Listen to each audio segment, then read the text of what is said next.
Hello साथीहरू, नमस्ते। आरामै हुनुहुन्छ? अस्ति मैले सातुको भिडियो हालेको थिएँ नि, त्यो भिडियोमा कमेन्ट गर्नुभएको थियो कि सातु पिस्नु जाँदाखेरि चाहिँ पहिले आफ्नै सामान लिएर जानुपर्छ अनि पिस्नुपर्छ अगाडि पनि पछाडि पनि आफ्नो सामान पिसेर अनि बिचमा सातु पिस्नुपर्छ भन्नुभएको थियो कि मेरो दिदीले।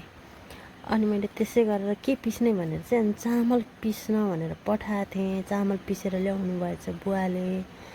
अनि अब चामल त अलि धेरै नै पिसिएछ साथीहरू, के गर्ने होला भनेर मैले सोचिरहेको थिएँ कि अनि ठिक्क घरमा आने भान्जा दाई फुपूहरू आउनुभयो।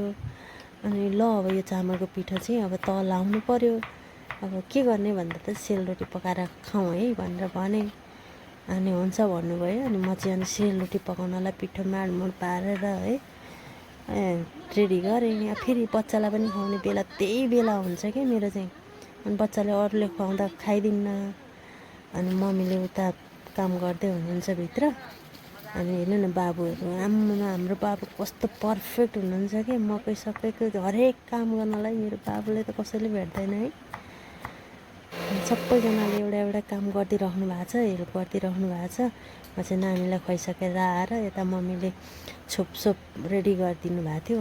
अनि आएर मैले अचार सचार मोलेँ। अनि खोर्सानी पड्केर साथीहरू झन्डै आँखा फुट्ने भयो नि। के बोलौँ हुने रहेछ क्या साथीहरू, लामो भिडियो भयो नि त।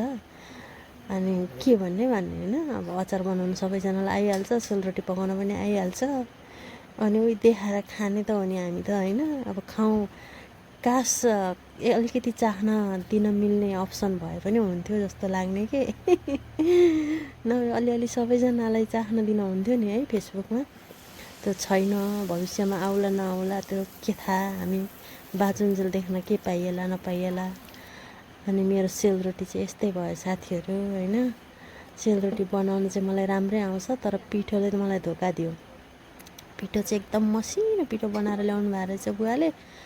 अनि सुजी आँटा के हालेर बल्ल बल्ल घुम्ने चाहिँ बनाइयो रोटी होइन। मिठो थियो, खाँदाखेरि चाहिँ मिठो भयो, हेर्दा पनि राम्रो देख्यो। तर काँडा चाहिँ आएन कि, चिल्लो रोटी होइन, राम्रो भयो। अब सबैजनाले मन पराइदिनु भयो, खाने जतिले। अब त्यति पुगिगयो नि होइन। यत्रो मिहिनेत गरेरै पकाएको थिएँ गर्मीमा, त्यही पनि मिहिनेत गरे अनुसार त मिठै भयो, सबैजनाले खानुभयो। म चाहिँ रोटी पकाइरहेको थिएँ। अनि अब चाहिँ म पनि आधाउधी रोटी पकाइसकेपछि भोक लाग्यो है। अनि फुपू दिदीले म हालिदिन्छु, तिमी जाऊ खाजा खाऊ भन्न थाल्नुभयो। अनि नानी पनि सुत्यो ठिक्क त्यतिखेरै। अनि म पनि खाजा खान पाएँ।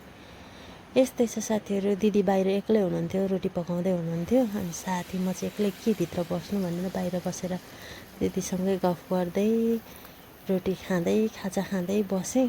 दिदीले त मेरो भन्दा दामी हाल्नुभयो रोटी त, हेर्नु न है साथीहरू। ओहो कस्तो दामी है, हाम्रो कान्छी फुपू है साथीहरू। उहाँ चाहिँ रोटी पकाउन सिपालु हुनुहुँदो रहेछ। Thank you for watching, bye साथीहरू, फेरि भेटौँला।